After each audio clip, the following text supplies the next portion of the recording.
Well, good evening. Welcome to the Psychic Coffee Shop. How you doing? I'm Aeson Knight. Of course, me tonight is the Techie with Mostest, Techie Joe. How are you, darling? I'm doing pretty good. It has been a nappy afternoon, I have to say. It has. This weather's getting to me. It is. It is. We're in Like, that weird zone of, you know, heat, cold, hot, warm, rainy, dry. well, high fronts, low fronts, back and forth. Let's oscillate them. Those of us who have sinus issues are going, what the fuck, man? It's May. That's what the fuck. Basically. So, yeah. Oh, Miss felt weird. Shannon. Hello, Miss Brenda. Hello, Devin. How are you all? Thank you all for stopping in. Hope you're having a good cup of coffee, good cup of tea. Yeah, sinus headaches are abound. Yep. We have felt that out. That has been fun. That was interesting. Yeah. Yeah. I'm not quite at sinus headache as much as I'm just at that, like, ugh. Mm-hmm. Just that general feeling. No, So understandable. yeah. Yeah. Oh, poor Shannon's been up since 5 a.m. Oh my gosh. Shannon, what were you doing up since 5? That's an ungodly hour. There is that. Yeah. Yeah. Yeah. Like that's usually about when he goes to bed. Yeah. But Oh. But Oh, monster number 1 had to be in Charleston for an MRI at 6. Ooh. I'm sorry, Tiny Monster number 1 had to be in Charleston for MRI at 6. Yeah. 5 a.m. is bedtime? Yes. Yes. Yes. Yes. Yeah. Yeah. 5 a.m. is bedtime. Normally it's bedtime. Last night bedtime came early. Yeah. Very. The psychic made a bad mistake. Yeah.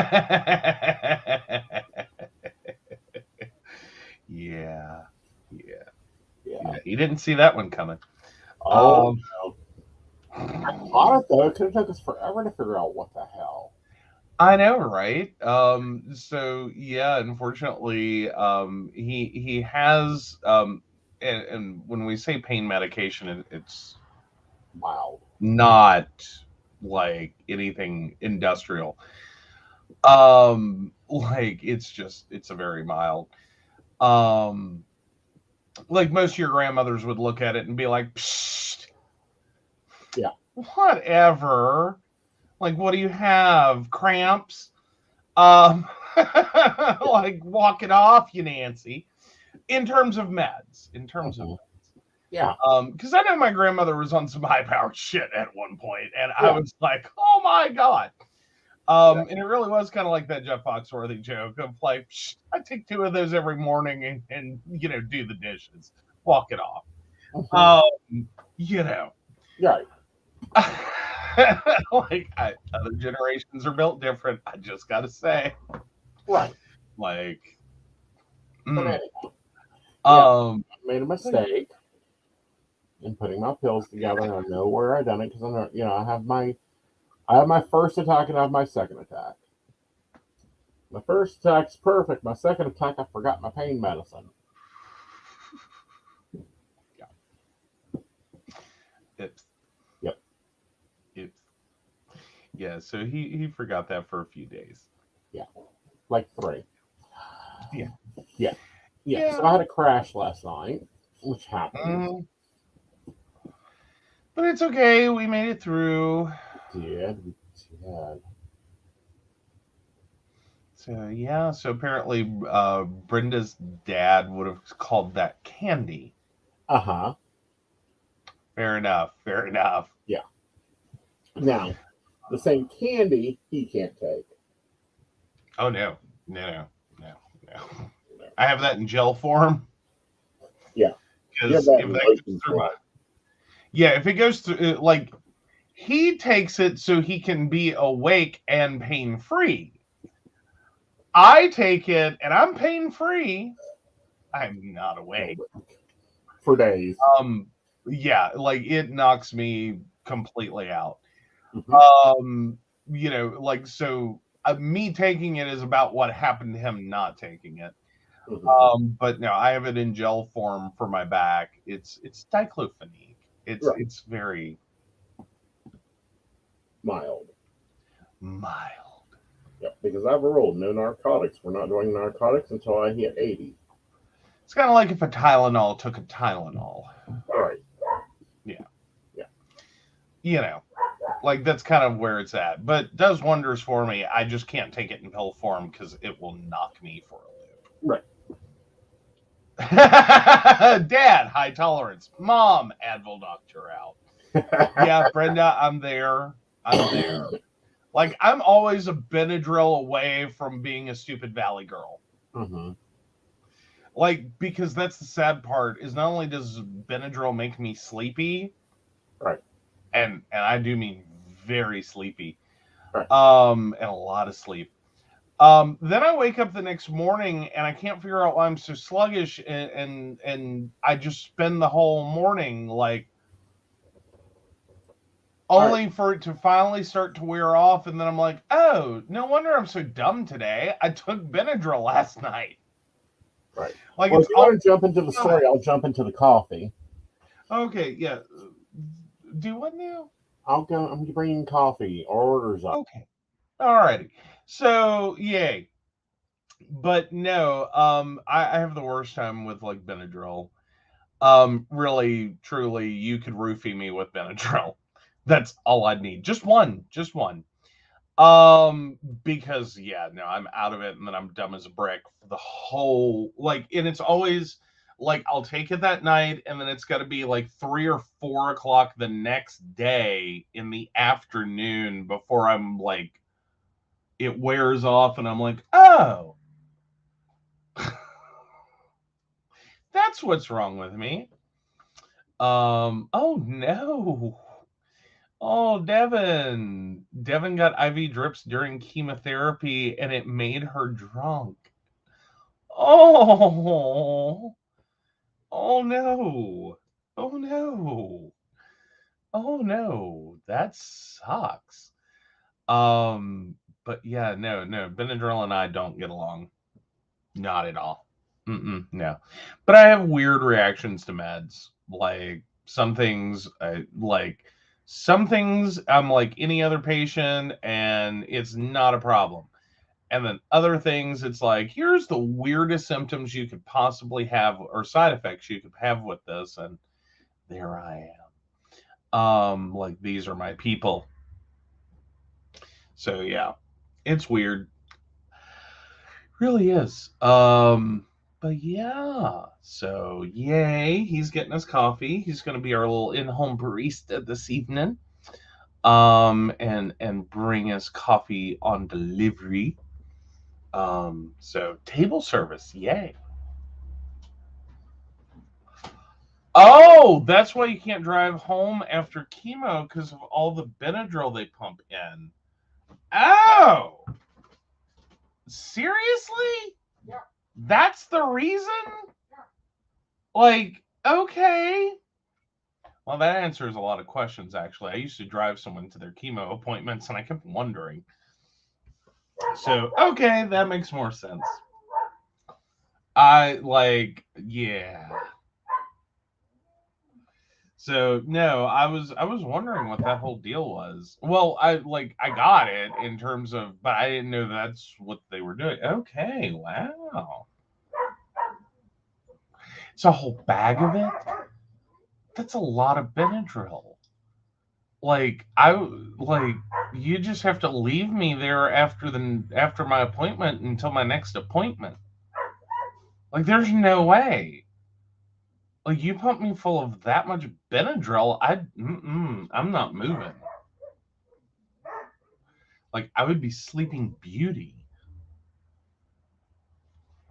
Like you just have to leave me at the center until like my chemo was over. Like over. Like there'd be no point to take me home. Yeah. Yeah, I'd be out for a week. Well, you could just do home chemo because I can do an IV. You know, sometimes you want to get out. Like even if you can't remember it and you were asleep at the time. But yeah, yeah. I would definitely say you slept a lot. Oh, but yay for your mom and sister. That is absolutely awesome. Yes. All right. So you brought the first news story. You bring it up.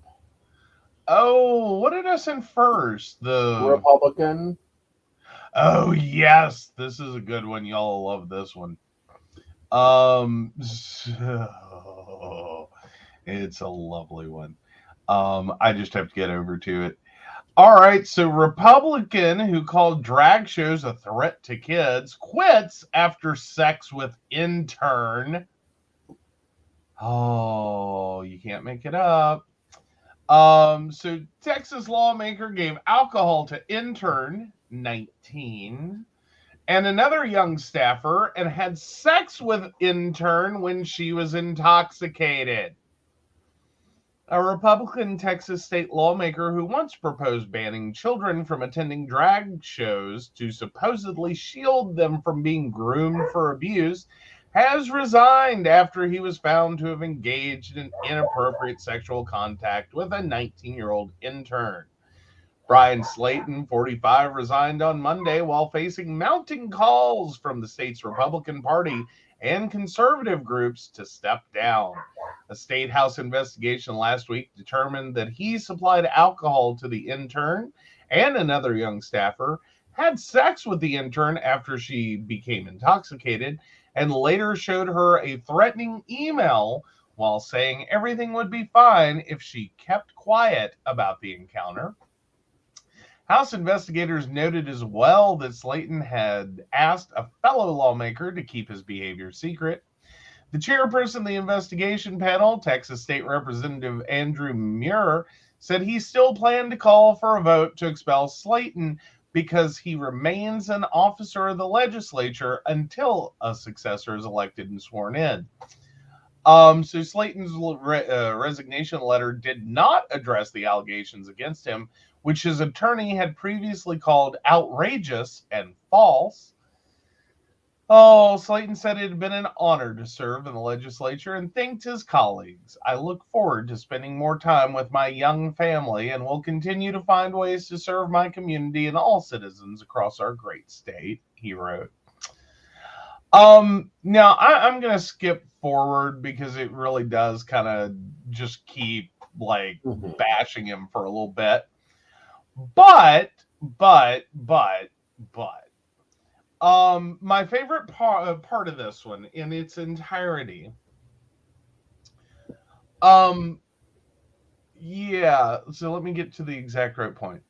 Okay, so one of the young women drank enough to vomit, and the others were intoxicated enough to become dizzy and experience split vision, investigators said.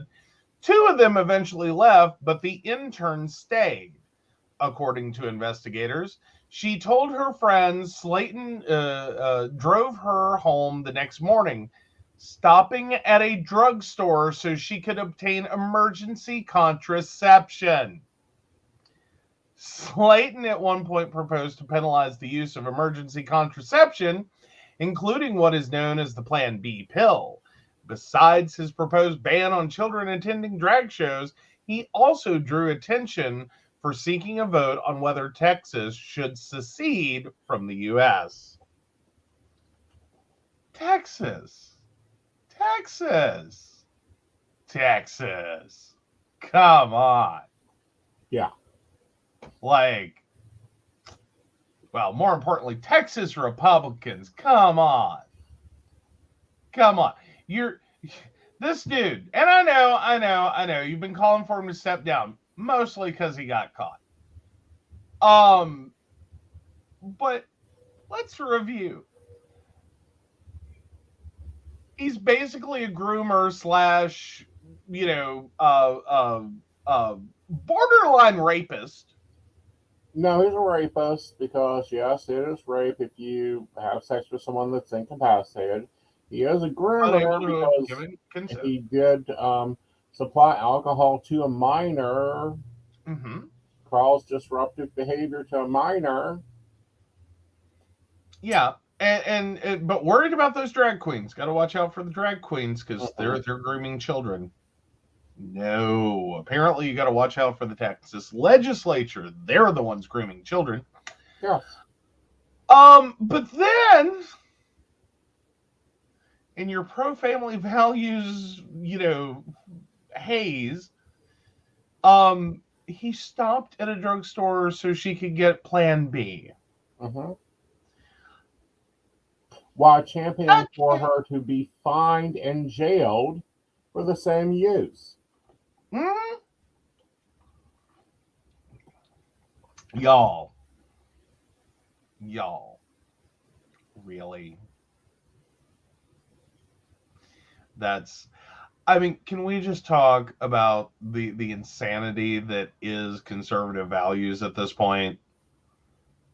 Like, you really want to legislate the reproductive rights for women.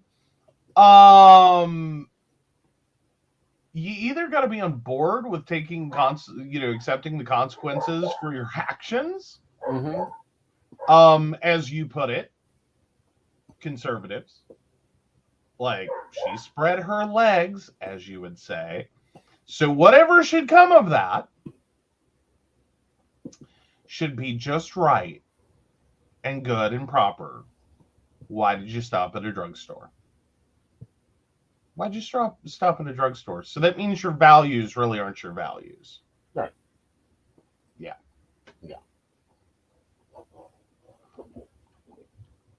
Oh, but no, that was one. That was one. Oh, let's see. There's also another great little tidbit of information about this representative. I want to know how young his family is, because he doesn't look young in the picture. Well, that doesn't mean you don't have like a 25-year-old wife,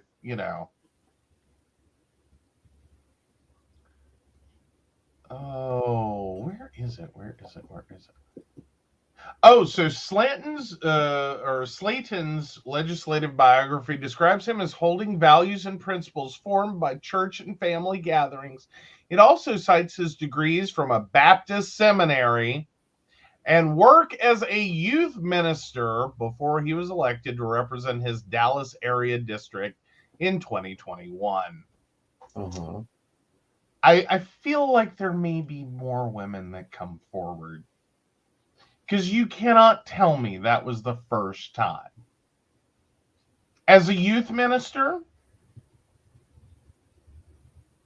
that he has supplied someone underage, or women specifically, that are underage, alcohol, and then taken advantage of them while they were intoxicated. I'm sure that the stop off at a drugstore for Plan B probably isn't new to him either. Like, I wonder how deep this rabbit hole goes. Right. Oh, he's only been married for 3 years, and they have a son.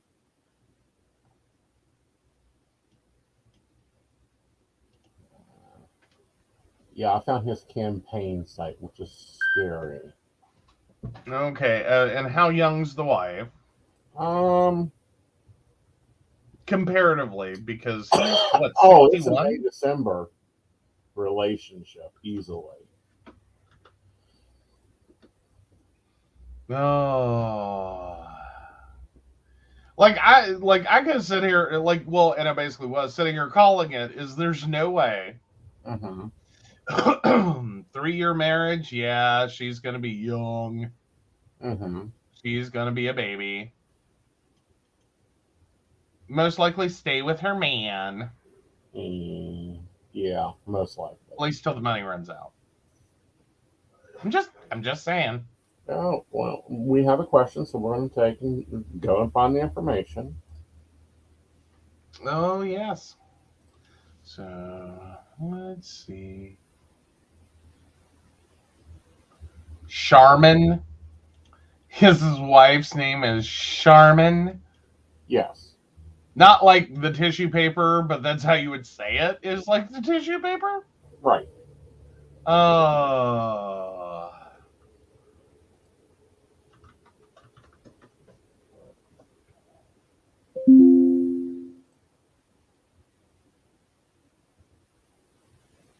let's see.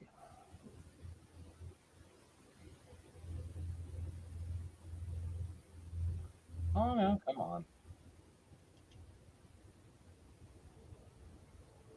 Why does he have a Wikipedia page? Probably because of this, or the different legislation he's proposed has made him one of those like, who the hell are you? Ah. It's sometimes why you get a Wikipedia page is because people are like, who the hell are you?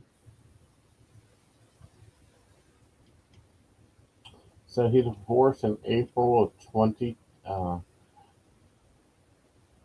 Okay. So he married in 2017 to his second wife, and who filed for divorce in April of 22, then withdrew it in November of 22. Oh, interesting. Mm-hmm. Interesting. Yeah.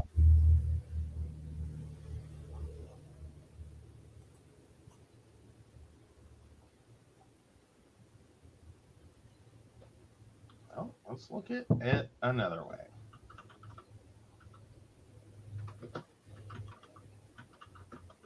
Like, I'm trying to find out.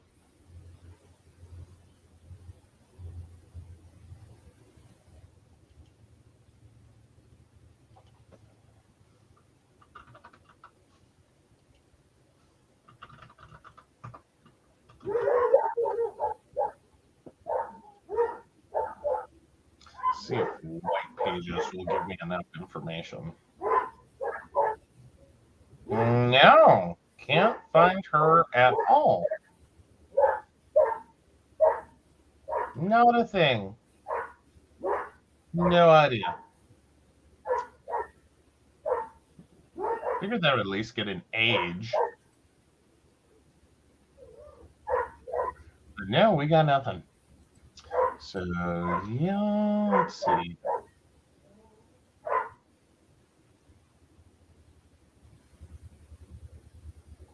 Ooh, G8 Space, hello, how are you?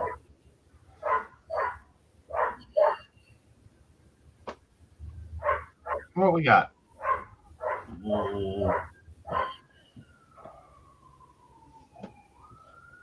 so he married her in 17, entered politicism in 2018.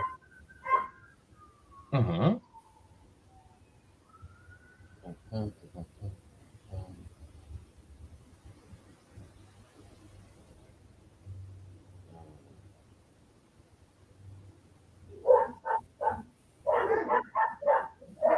Oh, so apparently, sorry, his Wikipedia page has even more.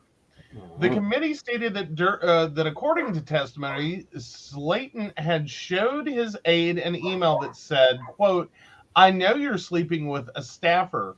Can you really trust those 20-year-old girls? She owns you now.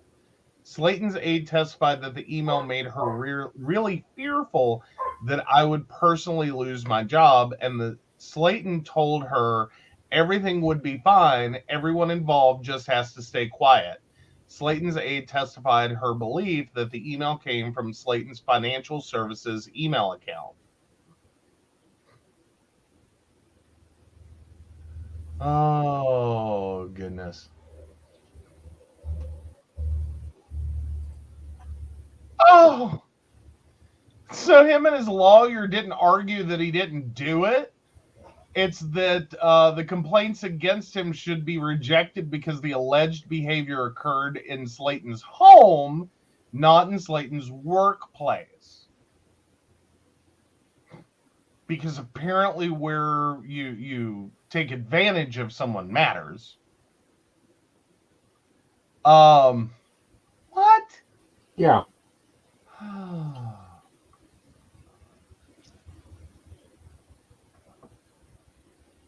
Grief. Well, it looks like it's a cover thing. Oh. As in, it's like trying to find out the invisible assistance information. Oh, okay. Well, there you go. Oh. No, that's just. I'm sorry, it's just the layers. Oh, so other fun bills. Yeah. Yeah, let's see what else we've got. So, banned drag show or minors from drag shows.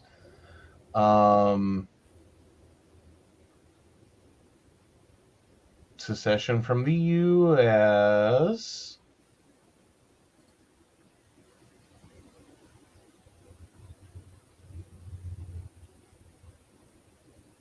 Oh, and he is a youth minister. He was a lawmaker and a youth pastor.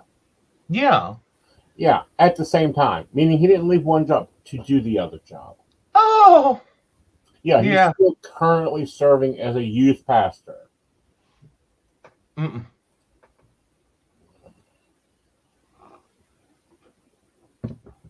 I think if I were running that church, I might ponder whether this is a really good idea.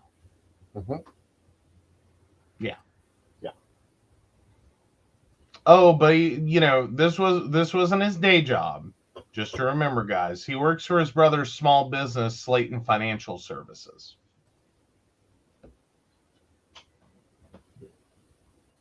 I'm sorry, you do that to another human being. I don't know how one is supposed to trust you with their money. Right. That's just me. That's just me. I would be a little hesitant. But that's just me. Because I'm sorry, they're like when you start getting into financial services, and I don't know, maybe it's just business to business. Maybe he doesn't meet with people. Maybe it's just a business thing. But if we're talking about, there's also potential that's take advantage of little ladies because you don't care about other human beings. Right. Yeah. Like, no. I'm sorry. Like, this dude sounds like trash. This dude is trash. Just a little. Yeah. This is why we should have a full dossier on people that come to run for a legislator so that the informed voters can be fully informed. I mean, because this isn't stuff in his past. Right. This is like he like, and more importantly, I think maybe if they dug into his past a little bit. Now, what is interesting is July 14th, 2020, Slayton defeated Flynn, the person he was running against, by a 22-point margin in the Republican primary runoff, forcing the incumbent into a runoff election. Slayton ran to Flynn's right. Slayton criticized Flynn for unnecessary and superfluous spending. He sent out mail which pointed out Flynn's campaign funded lifestyle expenses, such as nearly $14,000 in spending on cookies and using his campaign fund to pay for a Netflix subscription. I don't know. I think you could justify that, couldn't you? I would. Like $14,000 in cookies. I don't think any one individual's eating $14,000 in cookies. That kind of sounds like a campaign expense. Right. Like for food and drinks and stuff at an event. Right. And a Netflix subscription, I could probably Yeah. Campaign needed something to warm up the audience. Right. You know what I mean? Like, hold on to a Netflix subscription. Like, do you want to would you personally, like, in that time that you're sitting there in an auditorium or wherever,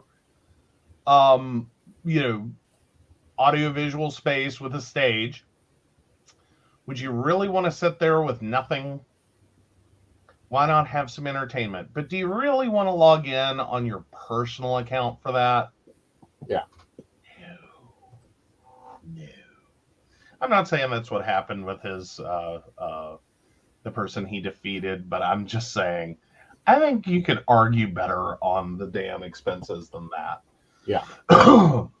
That they might not be as crazy as they sound. Right.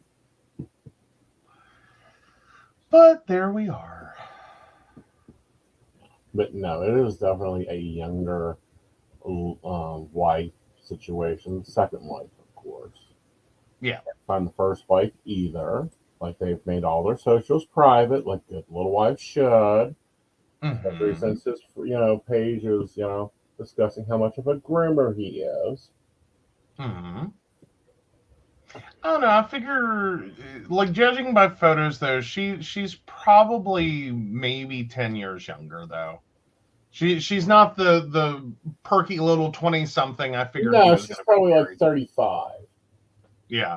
I thought he was taking a page from Newt Gingrich's book, where the wives just keep getting younger.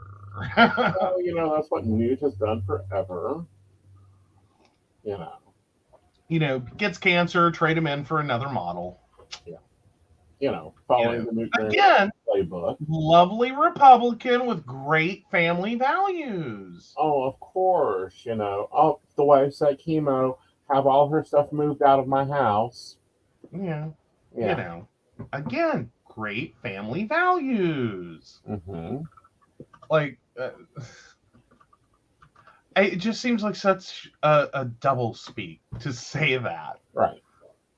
Anymore at this point. Like, I'm just sitting here, like, family values seems like such double speak for, like, being a horrible person.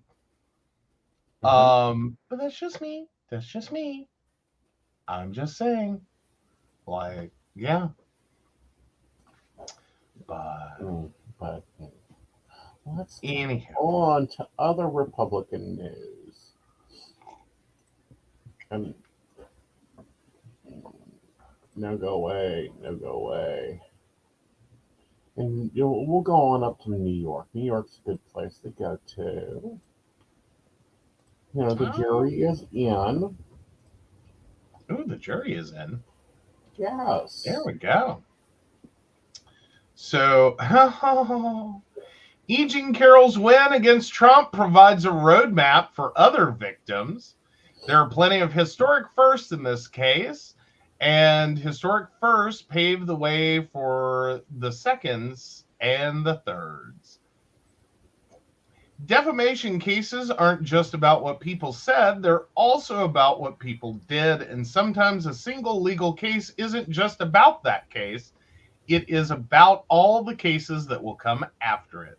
Since April 25th, an anonymous jury in Manhattan courtroom, an anonymous jury in a Manhattan courtroom, has heard journalist E. Jean Carroll's lawsuit against former President Donald Trump, alleging defamation and battery. On Tuesday, the jury found Trump liable for defamation and sexual abuse, though not liable for her alleged rape, and awarded Carroll $5 million. So Carroll was able to allege battery, which in this case means sexual assault, thanks to an unusual law. She accused Trump of raping her in the 1990s outside New York statute of limitations. But last year, the state passed a law creating a 1-year window for victims of sexual offenses to file civil suits, even if the statute of limitations had expired. Not all alleged victims whose charges fall outside the statute of limitations will be able to count on such temporary measures, but they could find a path to justice in the other half of Carroll's allegations, defamation. Her defamation case hinges on Trump's denial of her allegations. The former president, in a typically vile denial, said Carroll's case was a hoax and a lie and a complete con job. He also repeated a claim he made previously that he didn't rape Carroll because she's not his type. This is, of course, a curious defense, particularly when Trump confused Carroll with his second wife, Marla Maples, who, as Trump confirmed under oath, was his type because he married her. Truth is a complete defense to a claim of defamation. Therefore, while this defamation case played out in a civil courtroom, not a criminal one, part of this case was about whether the jury believed Carroll when she said Trump raped her or believed Trump when he said he did not. In this way, Carroll's case provides a roadmap for other alleged victims whose claims may be too old for criminal charges, but can still play out in a court of law and obtain legal remedies. Defamation cases, therefore, are a backdoor way of litigating claims of sexual assault, even if not in a criminal courtroom. This almost happened when 7 women accused Bill Cosby of sexual abuse. Cosby, like Trump, denied those charges and called the women liars. That case settled, but if it had gone to trial, it would have brought up legal questions similar to the ones at issue in Carroll's suit. Carroll's defamation claim, like all other defamation claims, is based on when Trump uttered his alleged defamatory statements, not when he allegedly assaulted her. Therefore, even though the time for criminal charges for the allegations has expired, the defamation claim helped ensure that Carroll has still had her day in a court. Now, they're going to appeal this. They're going to do this. They're going to try to pursue the judge to rattle it. But no, this is one suit down, and I think he's got like 27 more. I feel like we need a counter. Mm-hmm. Just a website like lawsuitsleftagainsttrump.com to just run a counter. Like you pull up the webpage and it just has a number. Because it's hard to keep track. How many lawsuits can you be in at once? Well, hello, business. Well, that was April 4th. But with Trump, it's sort of like asking how many licks to the Tootsie Roll center of a Tootsie Roll Pop. There is apparently a litigation tracker pending criminal and civil cases against Donald Trump. Nice! See, I don't have bad ideas. I'm just late to the party. Uh-huh. So there's 2.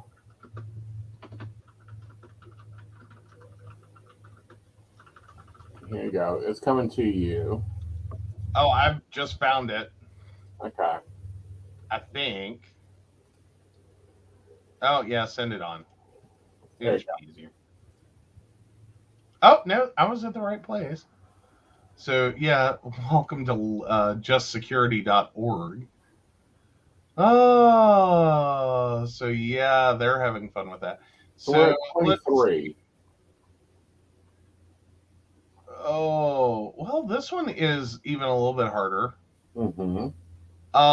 Because it's not exactly showing a counter. It's just a collection. Yeah, but I'm looking at 23 with updates pending. So 23 active cases.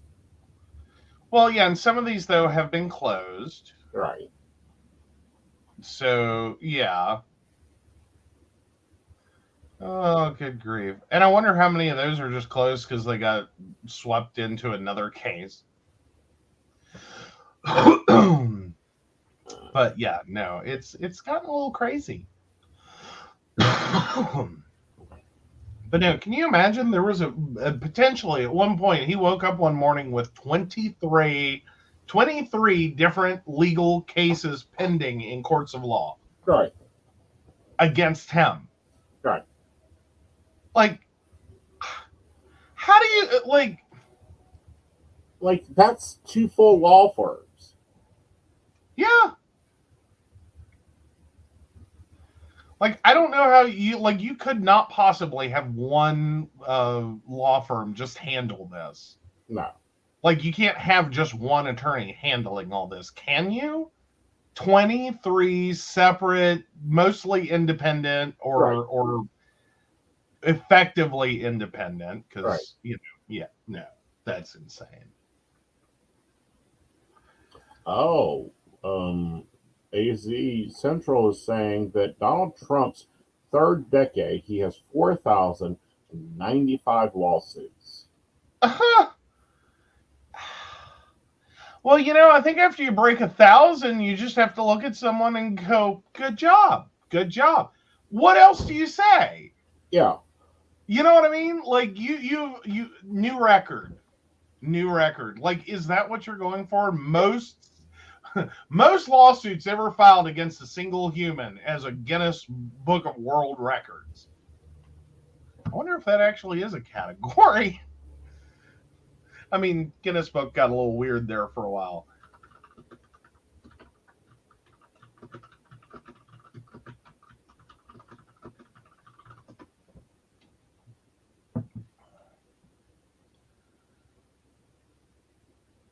Okay, well, but see, that's the other way around.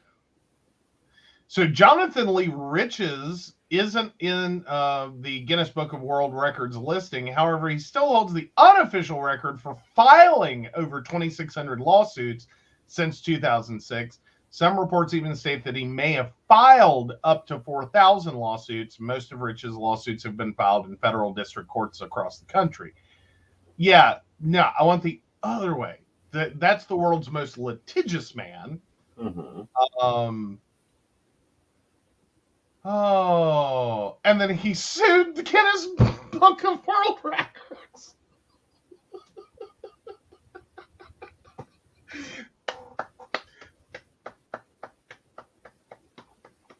I have to golf clap that. Like, what else do you do? Imagine no, it looks like he self-represents. Makes it even more fun. So literally, I think you're just down to the filing fees, which even at that, like, you really wouldn't have to win all that many to at least pay your filing fees. Oh, so USA Today back in 2016 said Trump's 3,500 lawsuits unprecedented for a presidential nominee. 2016, 3,500 lawsuits. Right. Yeah. Yeah, but Brenda, he doesn't pay his lawyers. That's why he gets lawyers like Rudy Giuliani that is now suing him for his legal fees. So there's How that. Can you be involved in 150 bankruptcies? Mm-hmm. Oh, well, third party or other. Okay, fair enough. About that. He's following the Mind Bossers bankruptcy theory.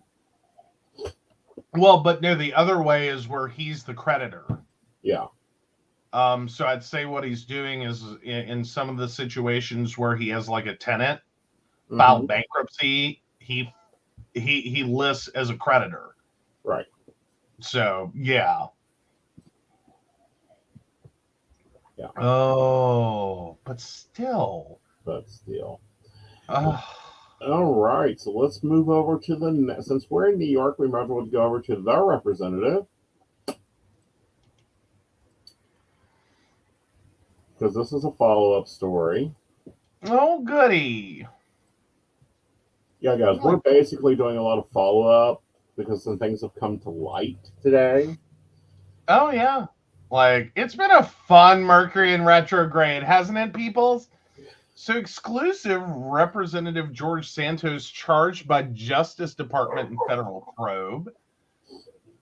Oh, federal prosecutors have filed criminal charges against New York Rep. George Santos, the Republican lawmaker whose astonishing pattern of lies and fabrication stunned even hardened politicos. According to 3 sources familiar with the matter, Santos is expected to appear as soon as Wednesday at federal court in New York's Eastern District, where the charges have been filed under seal.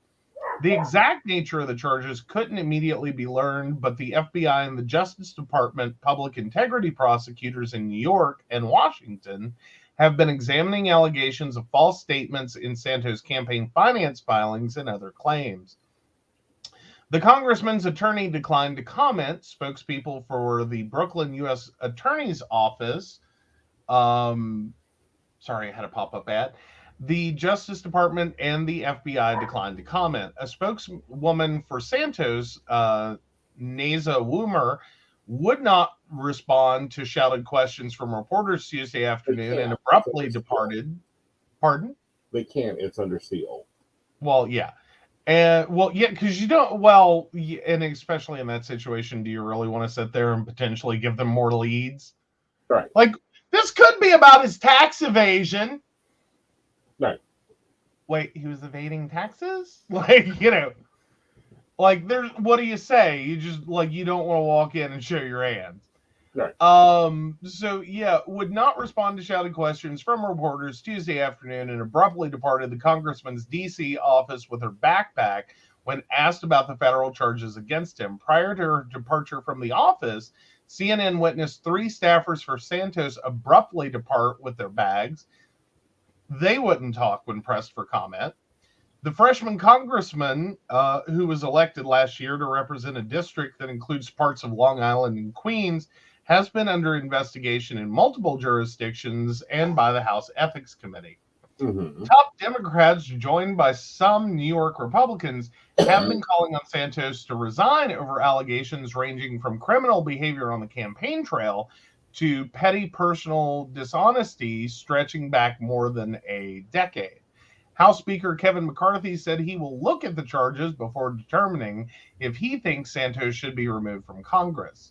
I'll look at the charges, the California Republican told CNN on Tuesday. During his brief time in office, Santos has been accused of breaking campaign finance laws, violating federal conflict of interest laws, stealing cash meant for an Iraq war veteran's dying dog, masterminding a credit card fraud scheme, and lying about where he went to school and work. Santos has admitted to making some misleading claims about his education and financial status, but continues to deny the more serious allegations. During his victorious campaign last year, Santos ran, according to the Republican midterm playbook, hammering his Democratic opponent over crime and inflation. The message resonated in the New York suburbs, where GOP candidates flipped 4 seats on their way to winning a narrow House majority. But as Santos' past came under closer scrutiny, with large chunks of his official biography revealed to be conjured from nothing, he increasingly adapted the persona of a right-wing troll. He played up his support for former President Donald Trump and once claimed that Democrats were, quote, trying to ban toilet paper. Oh, Santos faces some pressure from his party. New York Republicans have sought to distance themselves from Santos, insisting they knew nothing about his shadowy past and some reportedly urging him to leave office. Quote, I reiterate my call for George Santos to step down, New York Rep. Mike Lawler said in a statement. Lawler flipped a Democratic-held seat north of New York City last year and is expected to face a serious challenge in 2024. Republicans from more conservative districts were less explicit. New York Rep. Nicole Maliotakis told CNN, I'm not surprised. I understand this is where it was headed, but stop short of asking Santos to resign. Oh, it just goes on. It goes on terribly. Yeah, so the cracks in Santos' facade first made national headlines in late December 22 when the New York Times published a long investigation that questioned large chunks of the personal story he sold to voters during the campaign. What followed, though, was often stranger than fiction. A seemingly endless string of new revelations ranging from allegations he stole a dog from an Amish dairy farmer to his own past claims, all false, of playing high-level college volleyball.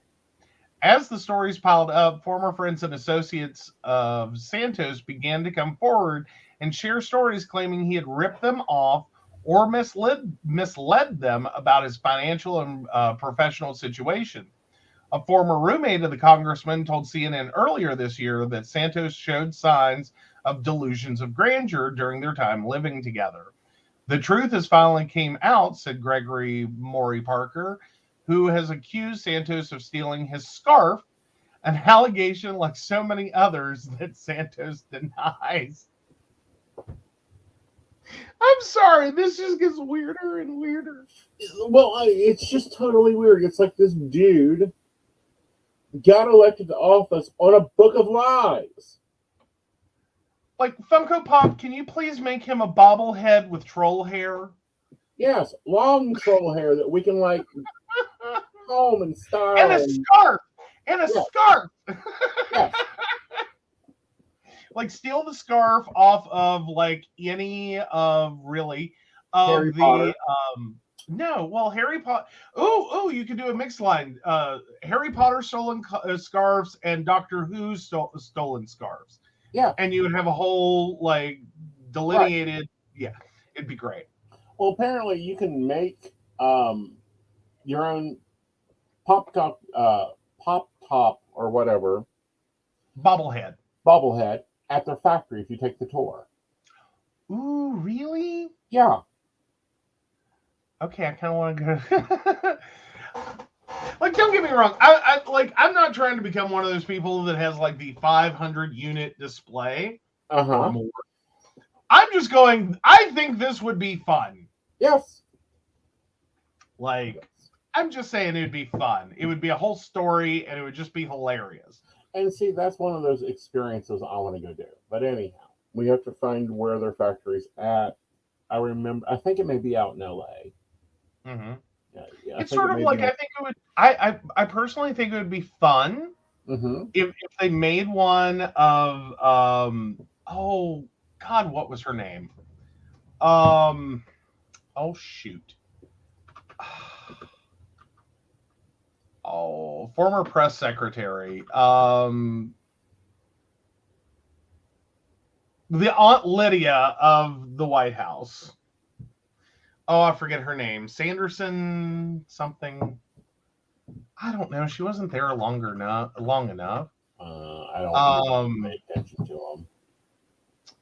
Anyway, sorry, I was going to make a whole joke on top of Michelle Wolf's joke that, they could sell her Funko Pop with, eyeshadow made from burning a science textbook. Mm-hmm. Burn facts and make lies. Mm-hmm. Yeah. All right.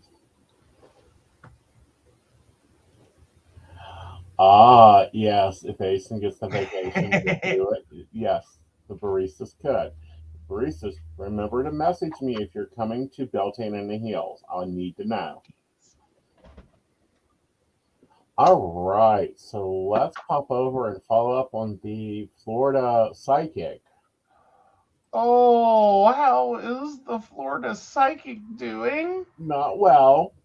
Oh, I feel so bad for the Florida psychic. Mm-hmm. Ooh, there's 2 updates on that one. Oh, goodness. All right, so self-proclaimed psychic gets more than 9 years in twisted $1 million scam.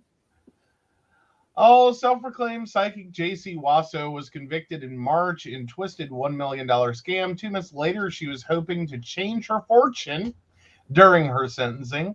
In a Tampa courtroom Friday, Wasso told the court that she knew her fortune teller days were over and asked for forgiveness for her actions and mercy.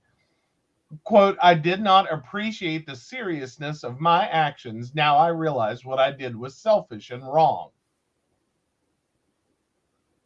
Wasso was found guilty of stealing money, jewelry, and luxury goods from Tampa businessman Richard Rappaport. Rappaport's then wife, Lynn Halfon,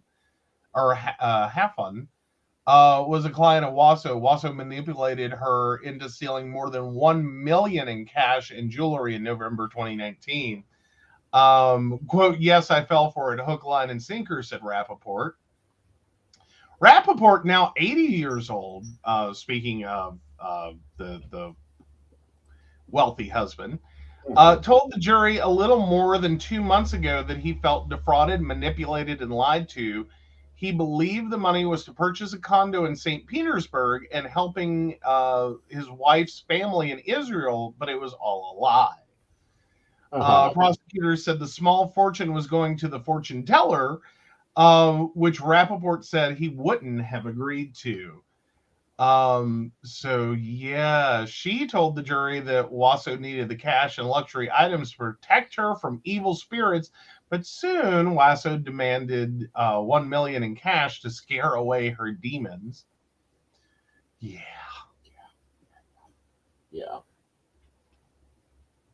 She said that she felt very bad energy from me, and that bad energy is a curse that comes from generation to generation. Dear gods, please pay attention to these words. If someone says you have bad energy, go take a shower. Don't give them $1 million. Oh, it gets worse. Wasso's attorney, Glenn Lansky, argued she was raised to be a gypsy who is under the complete control of her mother and that told her to earn money. He said Wasso was molested as a child and later physically abused by her husband. He asked for a light sentence of 4 years. Quote, she was too young to appreciate the consequences, explained Lansky. While prosecutors pushed for a much stiffer sentence of 15 years behind bars, Tampa judge Michael Williams decided 9.5 years was plenty. We're talking about a 2-year fraud involving hundreds of thousands of dollars. You saw an opportunity and you took it, explained Williams. Once released from prison, Wasso will serve 15 years probation.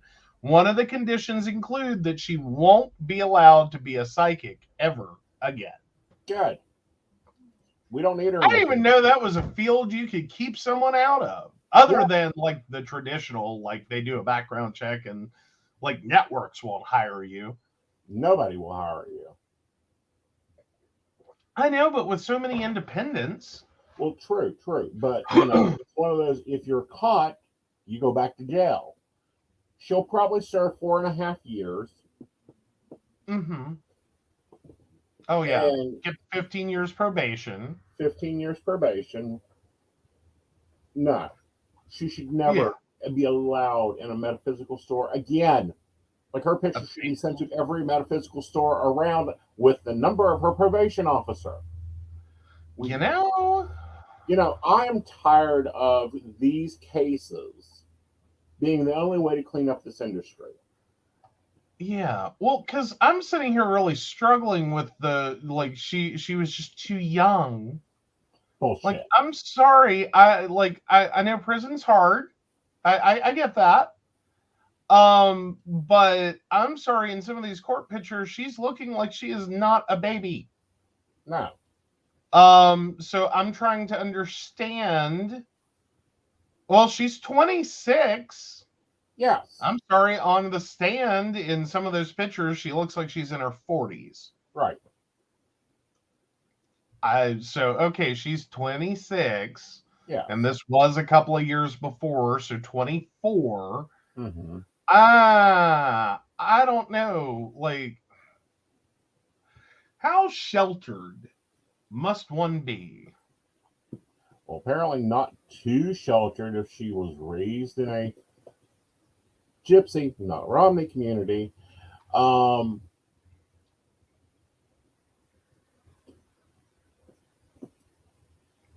Well, but I mean, in terms of like if the argument is that this is all her mother's influence, I'm going, that's a lot of sheltering for you not to know, like your mother to be that bad, right? And for the con game, in a sense, con game.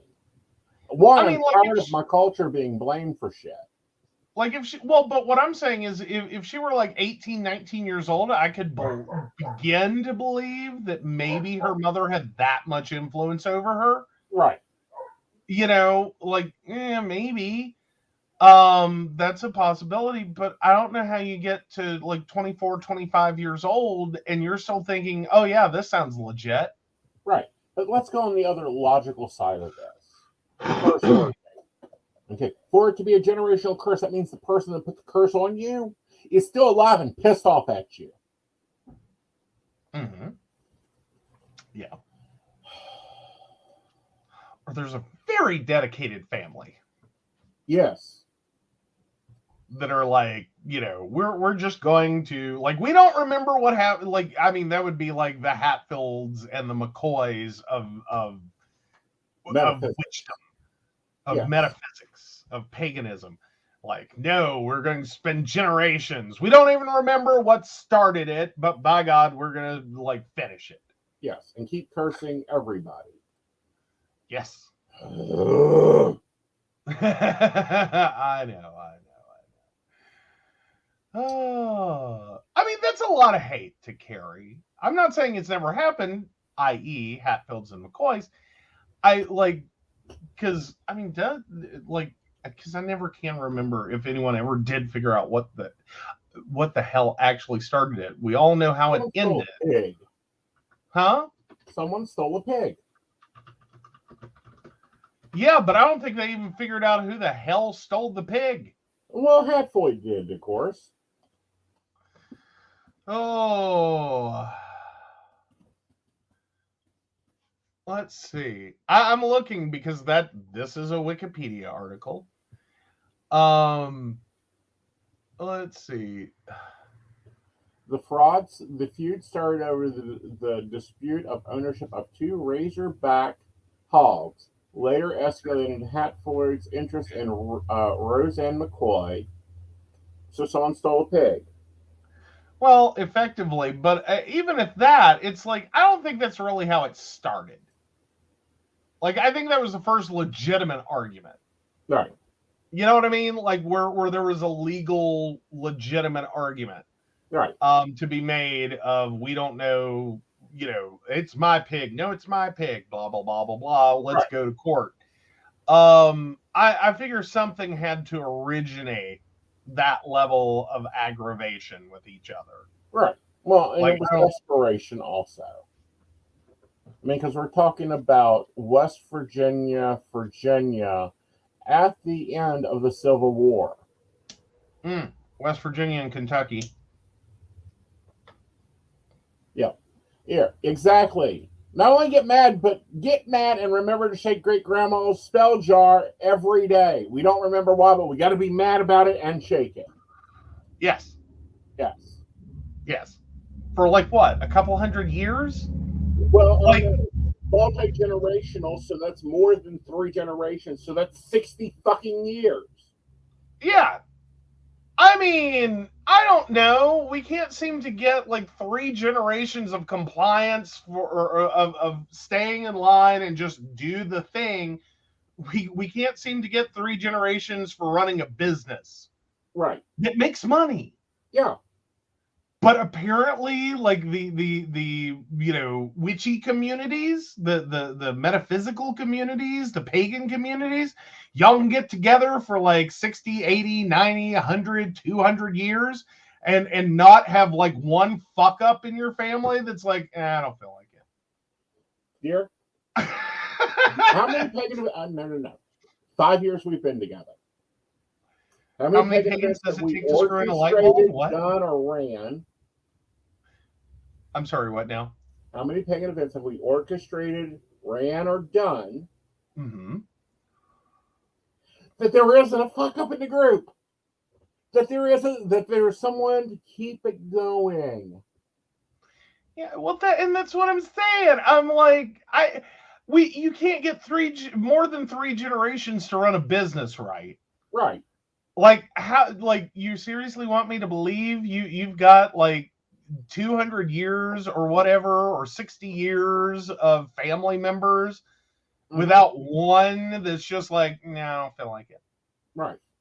Ugh, I don't want to shake the jar. Right. I don't even know what's in the jar. This is furthermore, the degrading of ingredients that occurs. This is true. Like, you got to refresh. Yes. So you have to get back into the same. Like, this is the level of bullshit that goes on in this damn shit. Okay? If someone tells you have dark energy, tell them fuck you. If someone says you got a generational curse, go, yes, I know. It's a desire to have hot peppers every day. Get over it. Oh, goodness. I'm just, yeah. Okay. So like, now that my blood pressure's up, we're going to take on a fun article from Fans. Oh, goody. Is that the Chicago one? Yes. So Chicago Fire season 11 finale. Will a psychic predict someone's death? Chicago Fire is a pretty grounded show. Anybody who's watched an episode over the last decade plus can attest to that. So it's been interesting to note the synopsis for the upcoming season finale, in which one of the characters is spooked by the predictions of a psychic. The synopsis in question reads, Brett waits for life-changing news. Herman encounters a psychic with a grave warning on a call. Kid finds a new lead on the Homeland Security case. So, yeah, who died in the Chicago Fire finale? Spooky, right? Herman David Eigenberg is one of the most practical members of the 51, both in terms of experience and general worldview. But the fact that he's been going through so much in his personal life could mean he's more open to this superstitious outlook. Herman's wife, Cindy, Robin Coffin, is still undergoing chemotherapy treatments after being diagnosed with cancer early in season 11. And while both of them have put on a brave face on, the emotional toll of these treatments cannot be overstated. So yeah. So let's answer this question. Will a psychic predict someone's death? In a sitcom, maybe. In real life, not if they're worth their damn salt of the tarot cards. Well, I mean, okay. Because I just like, I don't know. We get this very mixed view, and Hollywood really does a number on this. Like, I sincerely believe that of trying to make something visually interesting or a story interesting. And I think there was a phenomenon perhaps in like the 80s and 90s inspired by unsolved mysteries that probably did cause more psychics than normal looking for, attention, to go and report claims. And I use the word psychic loosely there, at least people who wanted fame and notoriety, to go report to police what, like future events that hadn't happened yet in a bid to, be the first one. Well, not only that, but there's a lot of bullshit that goes on. And I do mean bullshit. We have psychics who didn't get asked into a case. By the way, yes, I will work on cases. One, it's private, so no, I'm never going to tell you the cases I've worked on. Two, I only work with lead detectives. I do not work with family members. And three, I only do it pro bono, so get over it. And four, that's all it is. It's never going to be if they violate my ADA, I will prosecute them. NDA. I will prosecute. Well, yeah, and that's the other side of it is like, no, really, I don't want attention from this. Like, no, I don't want to become the find the dead body psychic. Right. Like, no one wants that. Like, ooh, can you take a look at this case involving what's probably, rape, strangle, and kill? Probably not. No, I don't want to see that. No thanks. Right. But, but no, I hate when am I going to die? When you're done. Yeah. All right. So we got some commentary coming in here. Oh, so Shannon said you have generational curses. Yeah, it's called preachers as parents in various branches of the family tree. That's cute. Brenda says, when told I had a dark cloud, I said, yeah, it's my family. There was some family bashing going on here. So Shannon comes back and says, someone told my mom's cousin that, and she started freaking out, and her preacher mother smacked her with the family Bible and said God took care of it. I love some good curse breaking going on there. Oh, Yeah. That's a good one, Shannon. Are we sure that that grandmother who was a preacher also wasn't a practicing preacher? Well, there is that. Yep. Um, So let's take a break, and when we come back, we'll do your favorite episode. It's Joe the Asshole this week. well, my favorite segment. Yes. All And then right. we will get on to relationship advice. Awesome. Hi, this is Sandy Starr. I'm a psychic and I work on Keen, and I have been working on Keen for over 22 years. You can reach me on 01068. I deal with a myriad of subjects, but I do specialize in relationships, marriages, divorces, is he cheating, is she cheating, whatever the dynamic of the relationship is, I will guide you through. I've got amazing radar for cheaters, so I will tell you the truth if he or she is cheating.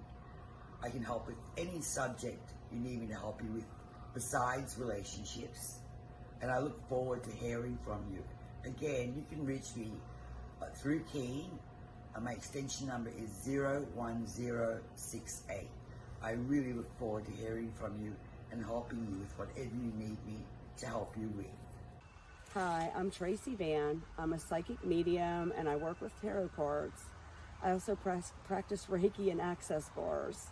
I would like to share with you what a reading with me is like. It is a blended reading of psychic and mediumship, and I deliver these messages exactly as they come through. I'm not going to mince words or add any padding. I am a professional, reliable, and honest communicator. I have readings available anywhere from 15 minutes to an hour. You can book a reading with me at tracyvan.com. That's TracyVann.com. And no, I'll always tell you exactly what you need to hear. Hey everybody, Natalie here from The Pendulum's Path. If you are in need of guidance, direction, spiritual connection, healing, or more, you have come to the right place. I have worked as a psychic and a medium for over 3 years, connecting people from all over the world with their loved ones, giving them insight and guidance into their current situations, their past healings, their blockages, and what they need to know in order for them to have a better future. It would be my absolute honor if you would come to my website at www.thependulumspath.com. Visit my shop. I have a whole bunch of crystals, oils, balms, mystery boxes, and more. And visit my services. I offer 15-minute, 30-minute, and 60-minute sessions. I also have email readings available if you're not comfortable with the one-on-one session with me, or if you just want to try me out. I encourage you to come visit me at the Pendulum's Path, and let's get you back on the right track today. Hey everybody, Lady Gwendolyn here from Rowan Temple of Light, and I'm here to tell you about our events this summer.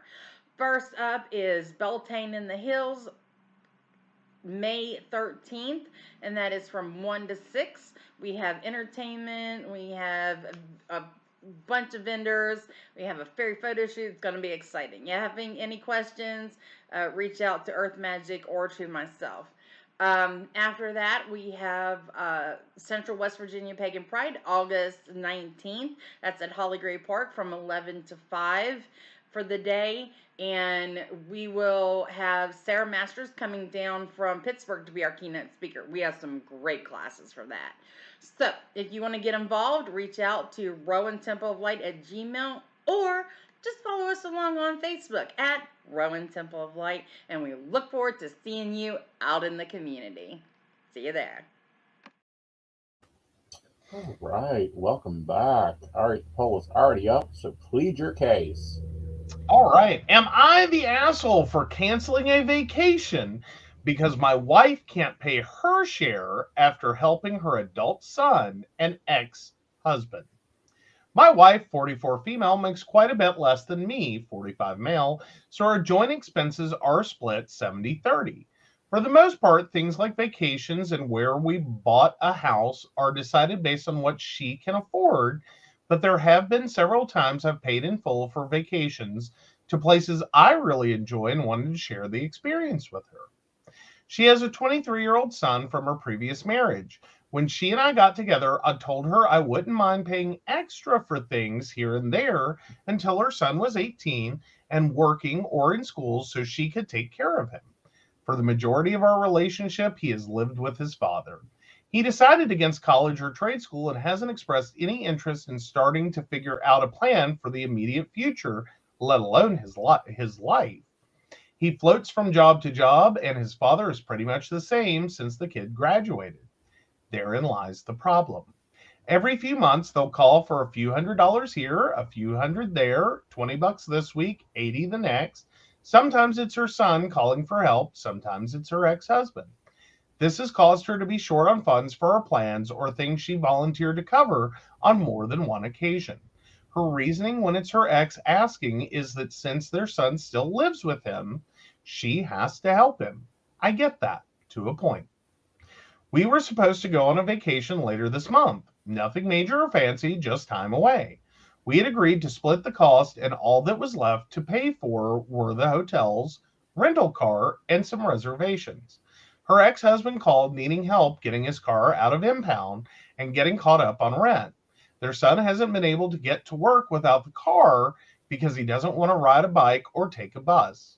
Almost 5 grand later, they're set up, but my wife told me she can't pay for her portion of our vacation. So I told her I was canceling it. She called me a heartless ass, that she's just taking care of her son, and we've been arguing over it. But my stance is this: they're both able bodied adults that keep making a series of life decisions that keep them at a standstill, like quitting jobs over little things, smoking, going out, and her always digging them out of their hole is starting to impact our lives more and more. And I didn't sign up for that.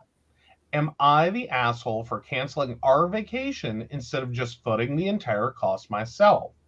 To clarify, she contributes 30% of her pay to our joint expenses: bills, utilities, emergency fund, retirement.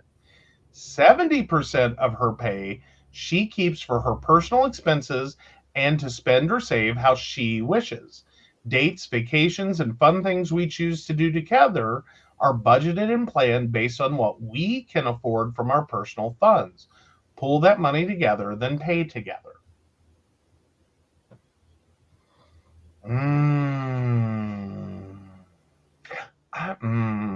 Is it just me, or like anyone else feeling like I need more info? See, for me, it's not, I don't need more info. Well, I'm feeling like this might have some perspective problems. Okay. From like, because obviously this is all from the husband's perspective, and I don't know that because there's a lot of judgments about them. Well, I guess there's a lot of judgments. Well, because it very much rings like, these stupid kids don't want to work anymore, and, add on her stupid ex-husband that doesn't want to work anymore. Right. And, they make bad choices, and it's like, okay, but like define quitting jobs over little things, and then smoking and going out. Like, what are we talking about here? Like with going out? Well, I get that, but this is what she went. Let me give you the scenario. Okay. Okay. We have a trip planned. Mm-hmm. You're taking 30% of what your business takes in. Mm-hmm. I'm taking 30% of what my business takes in, and that's going to pay for our trip. Mm-hmm. Instead of taking the 30% that you were going to put towards the trip, you turn it around and give it to a family member to take care of problems. Okay. So now I'm expected to come up with now 100%. 100%. And he's done that a number of times.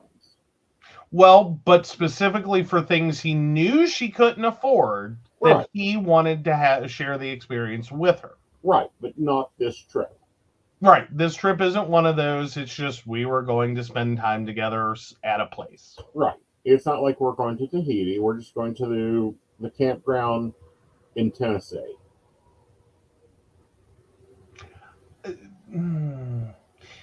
Like, but then I also look at, I get this idea that kids are fully grown at 18 and you really don't need to be responsible for them. And that, then there's the next group that goes, well, if they're in school, okay, fine. Like they're in college, whatever, like help them out till they graduate. Right. And then it's like immediately they're graduated. So you just cut off all support whatsoever.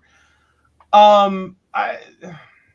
I don't think that's really fair to expect of a parent. I think there are some people that totally agree with that and they'd be right there. Like you're 18, you're over 18. You don't have a job. Like tough luck, kid. Figure it out. Right.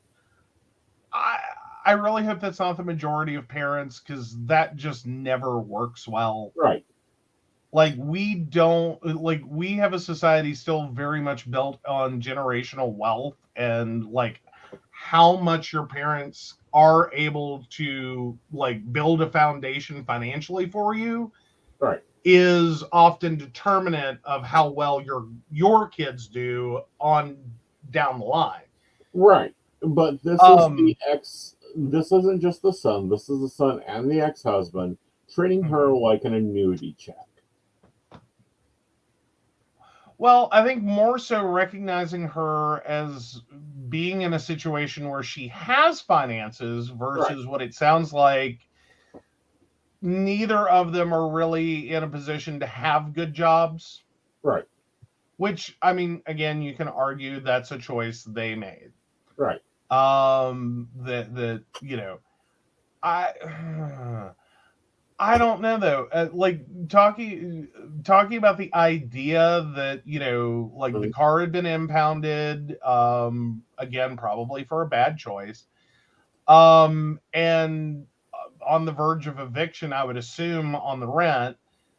That all comes back to me as: do you really want her letting the 23-year-old move in with you, and or having to take him to and from work, right? And or her buying a car for him. Right. Like, and furthermore, keeping it secret from him.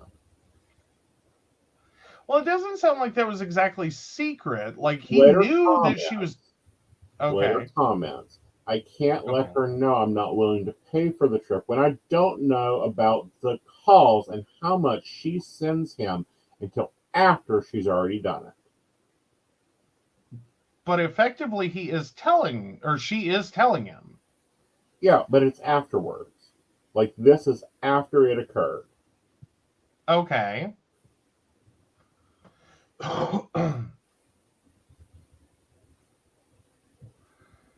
Okay. It's like me spending, vacation money on Happy Planner, and the order arrives, and you're like, well, how much was that?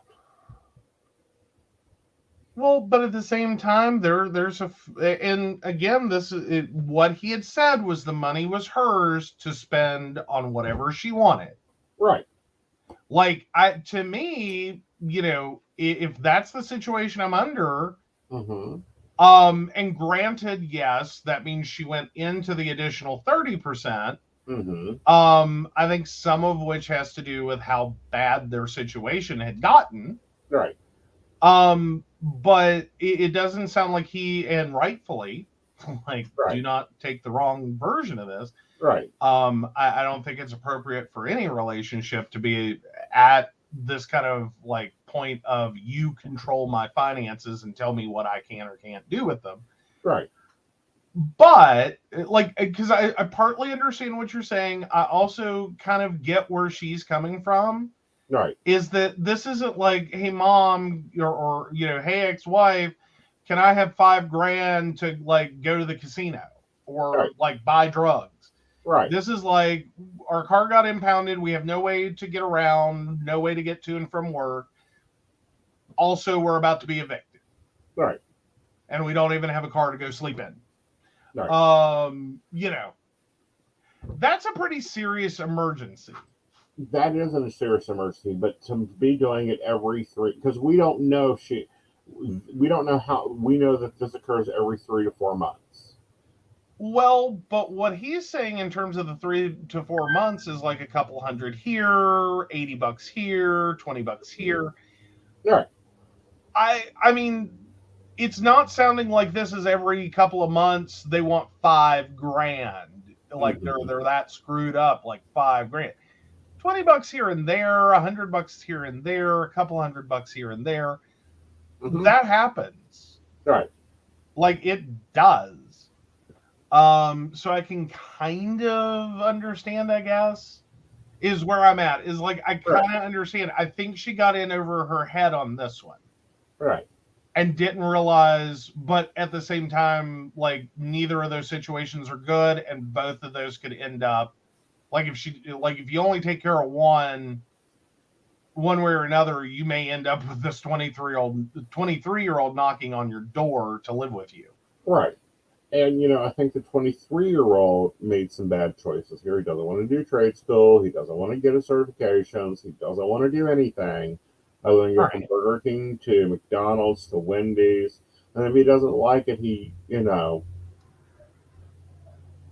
does this, does that, quits. Well, but that's the husband's perspective on it. Mm-hmm.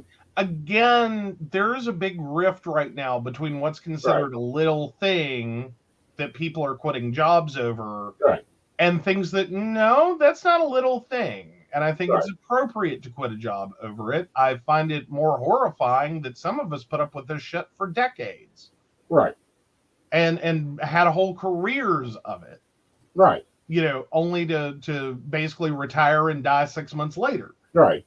That no, we've horribly mistreated workers for decades. Employers aren't really getting it. Right. But for some of us, it is so ingrained that this is normal. Right. And so, you know, a little thing like being constantly harassed at work and treated like garbage. Right. No, that's worth quitting over. Right. Like, no, I'm there. Right. But she made a decision to take the vacation money, even though it was her money that went into the vacation fund, to help the children. Mm-hmm. Okay. Cancel the vacation. I don't know. I think my whole thing is I gotta go ESH on this one. Everyone's shitty here. Right. I'm thinking what really needed to happen is the two of them really needed to discuss this out. Right. And then work together as to, like, is this legitimate choices you're making, or are you getting suckered in? Right. And really come to grips with, is your ex-husband and your son taking advantage of you? Or was this like a lightning strike problem? Mm-hmm. And okay, I can accept one time. Right. That you made this choice and we'll go on to vacation. Mm-hmm. But we can't do that again. Right. Like the next time I'm not going to do this. Right.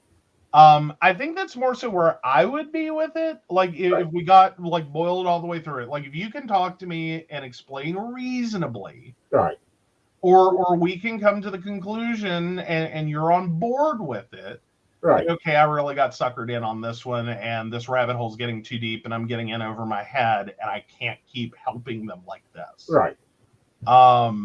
Like those are two very good reasons. Mm-hmm. You know what I mean? Like, because sometimes people do sucker you in. Like, you just end up down a rabbit hole, and it's like, I don't want you homeless and live, you know, without a car. Right. Like, that's a very compelling reason to give someone money. I'm going to be homeless, and they took my car. Right. Regardless of why you lost your car exactly or why you didn't pay your rent in full. Mm-hmm. No one, I have never woke up in my life and really, truly, honestly wanted someone to be homeless. I wanted people to live somewhere not near me. Right. And we're now like, headed into the third week without a vehicle. Yeah. Like it's been highly stressful. And I can't imagine trying to hold down a W-2 job. Right.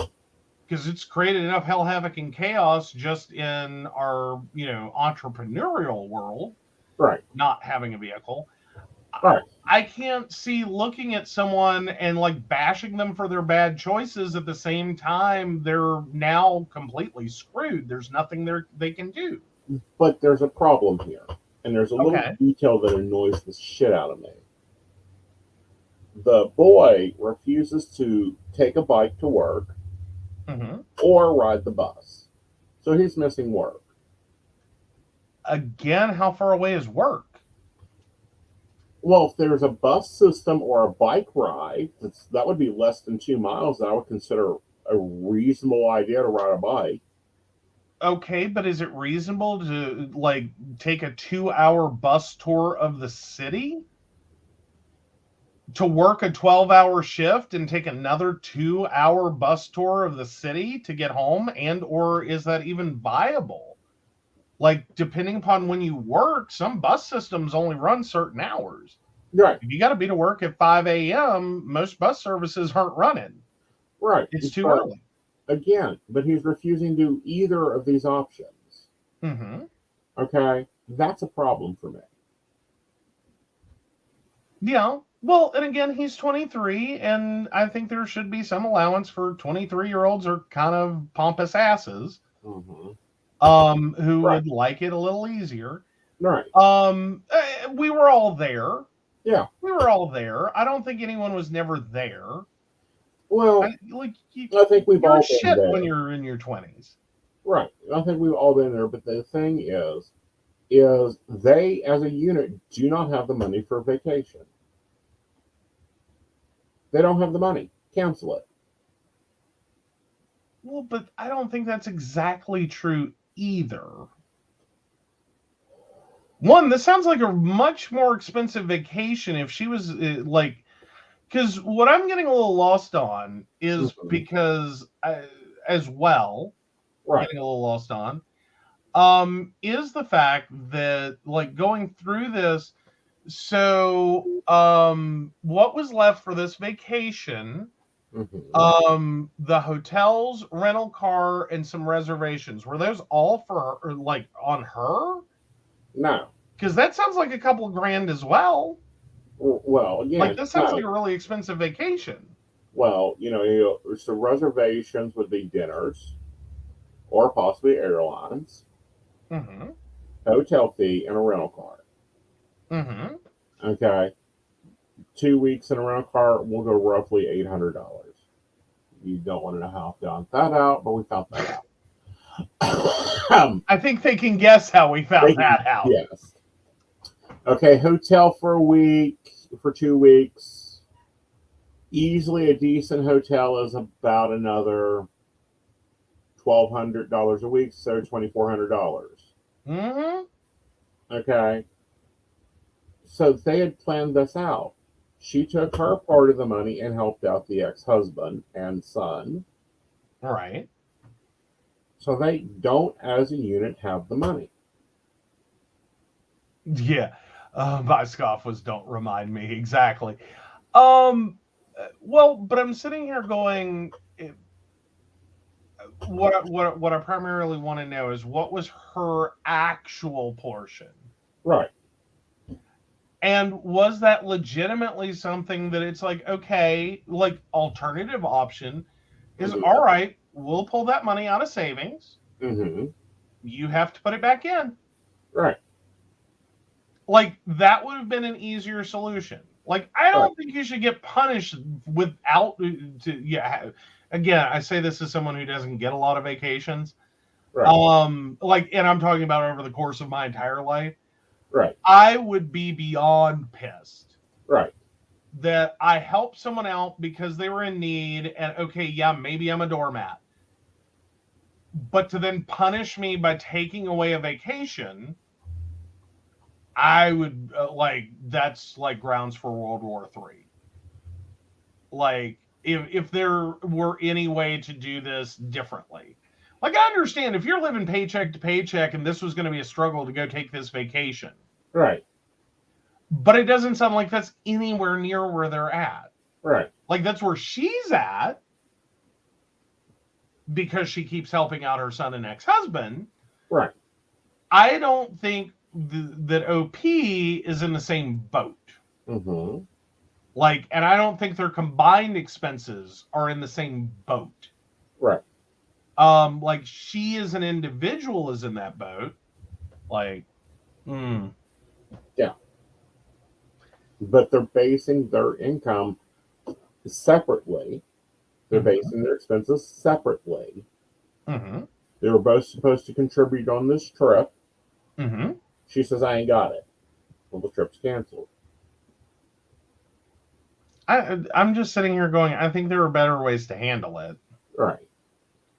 You know, because, again, depending upon how much are we talking, she makes $45,000 a year. Mm-hmm. Would it be something she could put in by the next paycheck? Right. Or something she could potentially have, you know, like, and talked it out before he made the unilateral decision to cancel. Right. Like, maybe if he said, okay, then I don't know what we're going to do because I'm not footing it. Right. Does she come back with, okay, fine, I'll put it on a credit card? Mm-hmm. You know what I mean? Like, just I'll whip out the Amex and put it on there and figure it out. Right. Versus canceling the trip. Like, I think that was the nuclear option. Right. Versus, like, I think he has I don't think it's so much anger with his wife exactly as the fact that she is helping them out, as much as he's trying to sound like he gets it. Right. And understands and he's okay with it. I don't think he is. I think he's thoroughly pissed and he's seeing a good way to teach her a lesson. Well, I think he's thoroughly pissed, but I think he's thoroughly pissed because it's still them. It's still taking away from what they could be building. Right. Or more importantly, her happiness. Right. The ability to spend her money in a way that helps her. Right. Gives her a good life, lets her live, you know, a lifestyle that isn't just going to work to pay for your kid and your ex-husband. Right. Like, but then again, there are some parents, that's their life. That's what they do. Like, there are really great parents that I swear to God, every dime they ever make goes to their kids one way or another. Right. All right. So the poll is up. You guys can vote on it. And Brenda, I see your correction to the poll. There you go. All right. So on to relationship advice. All right. My partner, male 33, feels like a stranger to me, female 25. I have asked for more, but he says it's too much work. I want to preemptively state to consider that as of right now, we have a 1-year-old and I am newly pregnant with our second child. This fact is important. My partner and I had dated back in 2018. We split up and got back together in 2021. We conceived our first child, our son, very quickly. Our relationship was a whirlwind, but we were happy. We spent a lot of time together and spent no time apart outside of him working. He asked me to stay home to grow our baby and take care of our home, and because we could afford it, I obliged. Up until our son was a month or two old, he was so kind and considerate. He would tell me to take a break and take our son so I could, and he would take our son so I could take a bath or just go shopping for an hour, play a game online. He was so kind. Otherwise, all responsibility with the baby fell on me. He never once had to wake up with the little one outside of feed him his bottle on a handful of occasions or change a diaper. After that, all of a sudden, he grew distant. He started hanging out in his office only coming out to smoke a cigarette or to see why our son was crying.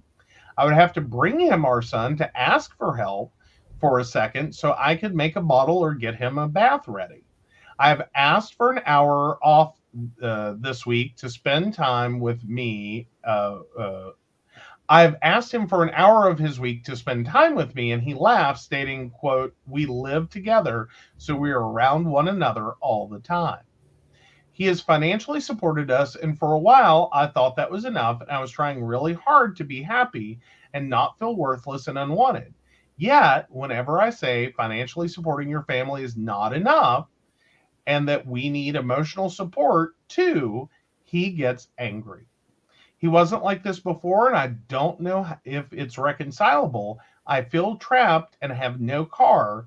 I'm horrified at the idea of creating a broken home for my children. Do you think we can work this out? Am I being dramatic, or should I find a way to leave?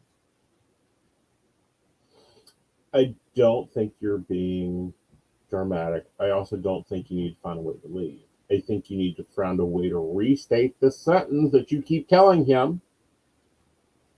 First off,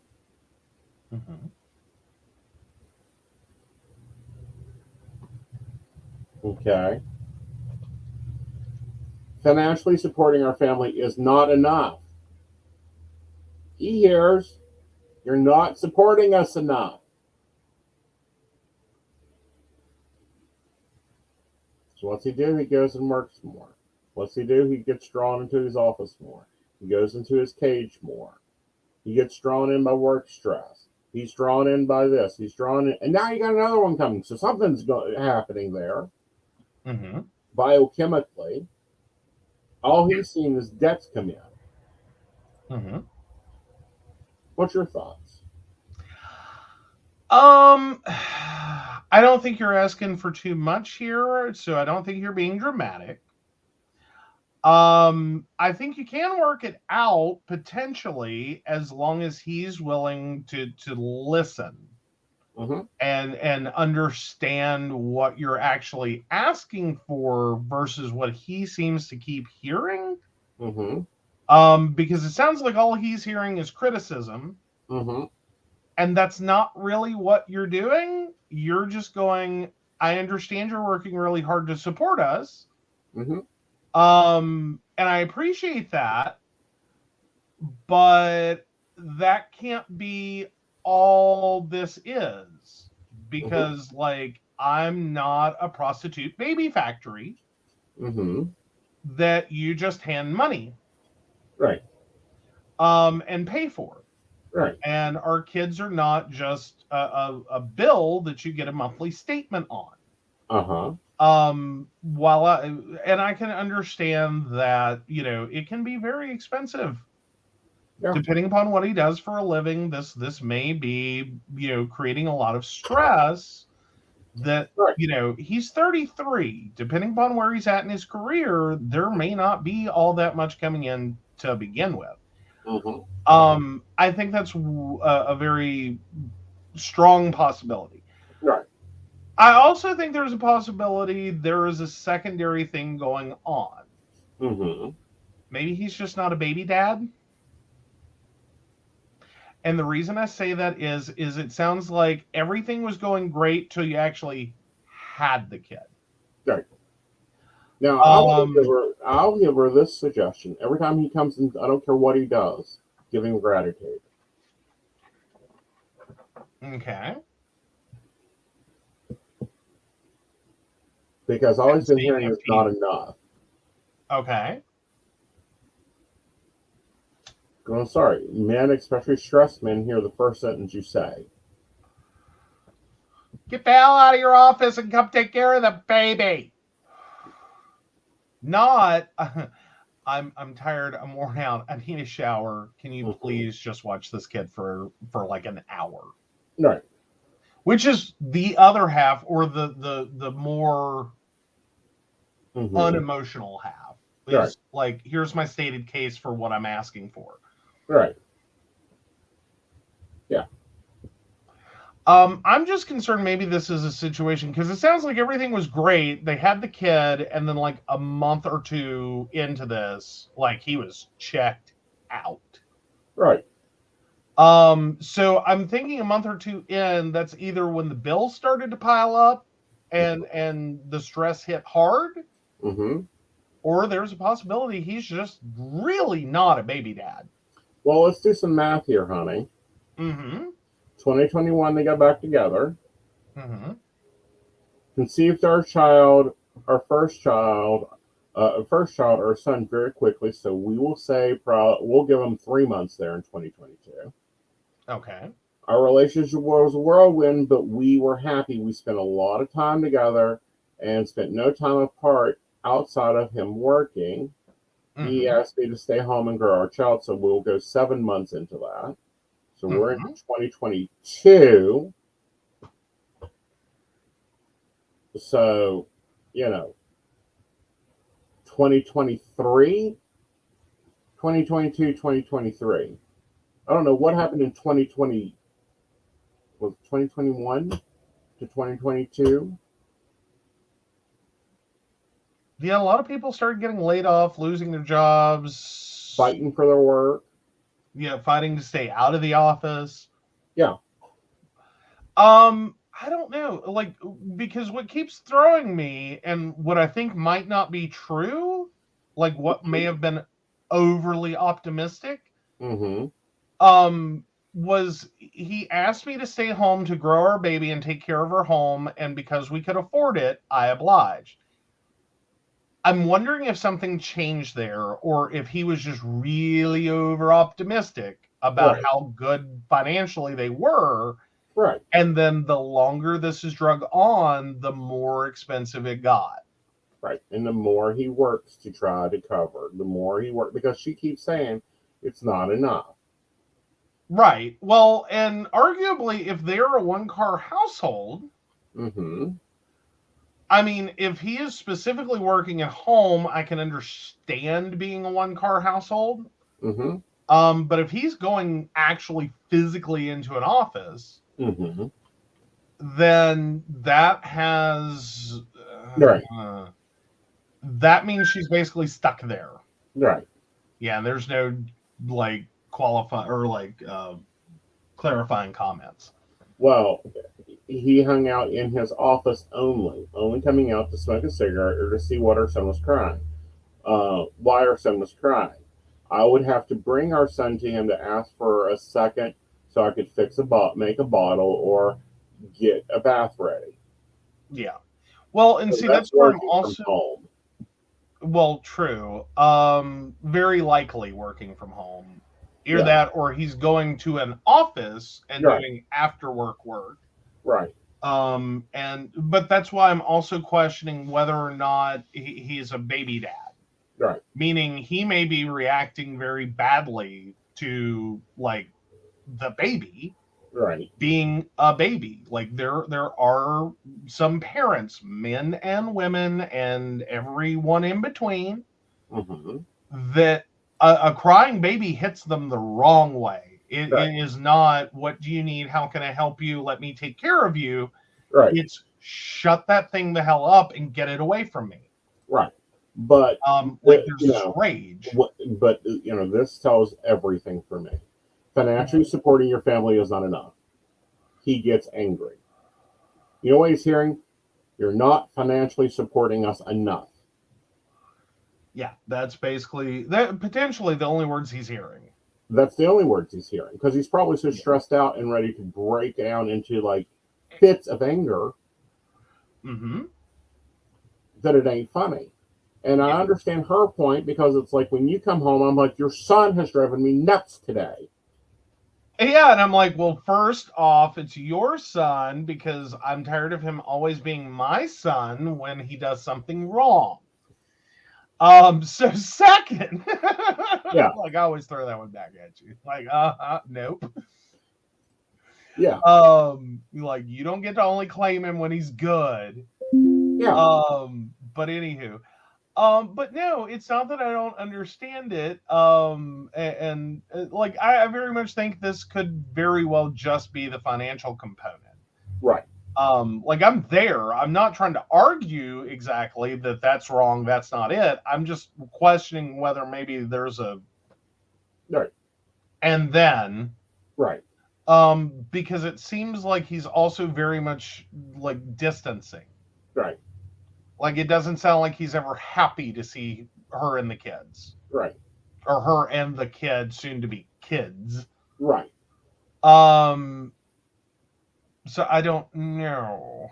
Well, again, I think. But then again, if all you hear from your spouse is you're not making enough money, you can't just financially support us and, abandon us emotionally. I could also see having a moment of like, I'm checking out. Yeah.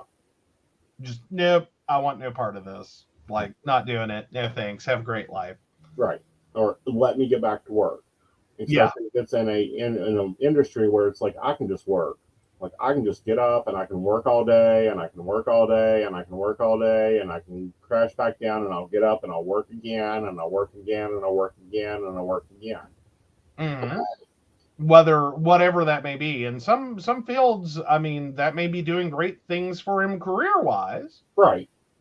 In terms of, you don't even necessarily need a job like yours working on network where you could legitimately spend as many hours as you want on network. Like just burying yourself in work and taking on more projects and working at the rate of 3 people. Right. Maybe doing something for his career as well. Or, if he's freelancing, I'll take this job. Oh, she says I'm not doing enough fun. I'll take 5 more, instead of having 20 clients, I'll have 40 clients. Yeah. Or just the fact of burying yourself in work so you have a legit excuse. Mm-hmm. Again, people do this. Legitimate excuse. I have to work. Right. To escape your problems. Right. And for some people, it's just a way of exerting control over what they feel is uncontrollable in their life. Right. Like, if you can control your work, right, but you can't do anything over here right in your family, it looks really appealing to go work your ass off to get the emotional reward of having control over things and being able to do things right and being the best. Right. Versus having to go deal with this problem and why is she angry and why is the kid crying and what's going on? What is it now? Yeah. Again, I can get that as well. Right. So first, start showing gratitude. Weirdest thing, changes in men's behaviors all the time. Guarantee you. Secondly, don't ask for an hour. Don't ask for an hour. Put the baby down for an hour when you know that he comes out at 4 o'clock for a cigarette and just go sit down. You're not going to talk. You're not going to start the conversation. You're just going to sit there. And you're going to listen. Whatever he's going on about, you're going to listen. Okay. And instead of telling him what he's doing wrong, tell him what he's doing right. And it can be as little as, thank you for picking up the towels yesterday. That was really great for you to clean up after your shower. Be careful how you say it, though. Right. Like, be careful how you say it. Sometimes gratitude can also come across as something else. Right. Which is more like dripping with sarcasm, like, wow, you picked up the towels. Good job. Let's put a star on your star chart. So be very careful how you phrase things. Honest, real gratitude for small things will get you big reactions. It also draws people in. And listening. Is he complaining about a client? Is he complaining about a job? Is he saying he's tired? Is he saying that he isn't feeling good? Is he saying that he's really worried about where X is going? Listen to what he says. Just listen. I think those will change this dynamics a lot. All right, so the poll is in and corrected. The poll is in and corrected. You really got to call Brenda out like that? No, I'm just saying because the results are showed into the community. Okay. And no, you are not an asshole for canceling a vacation when the deal was you were paying for it 50-50. Or in some split. Right. And then you can't honor. Yeah. Okay. Yes. Well, there we go. Right. So with that, guys, we do want to take a moment and thank our Patreons and give you kind of a rundown on how the week's going to run. Take it away. Okay. Take it away. Yep. All right. So, of course, we want to thank Beverly Walker, Mika G, Kathy, Mary Winfield, Brenda, Shannon C, Shannon D, Lady Gwendolyn, Charles Shaw, Tracy Van, Caitlin Bell, and Devin. If you'd like to learn more about us, the show, or how you too can become a Patreon sponsor and receive all the wonderful benefits our baristas receive, please visit us at pcspnetwork.com. Yes. So there is coffee and tea on Thursday nights at 8 p.m. I believe Sandy's joining me this week. I think that may be right. Okay, so there's coffee and tea. And then Friday night is, of course, our Mountain Bears episode. We cover all things rainbow with a little bit of claw and jaded glasses attached. Mm-hmm. Then Saturday, I will be at Beltane in the Hills in Morgantown, West Virginia. It is on my events calendar. Be sure to check it out. Also, Lady Gwendolyn, one of our other hosts, is the one throwing the Beltane in the Hills Bash with Earth Magic, one of our strong, long-time supporters. So come out and join us there. You can get a reading. My readings are $5 for a 1 card, $10 for a 3 card, $20 for a full reading. Yes, we are sticking to those standard prices. We're going to make life fun and easy. And you can also see Techie Joe, come up and say hi, all that fun stuff. If I'm not in a reading, I will definitely be glad to give hugs, say hi, and remind you to burn his shit. We will not, however, have bobbleheads ready for purchase. No. And I'm not a bottlehead yet. With that, however, baristas, if you are coming, please message us and let us know you'll be there because I have something special for my baristas. Yay! Yay. So with that, guys, we hope you have an amazing week. I will see you Thursday. Joe will see you Friday. Good night, y'all. Good night.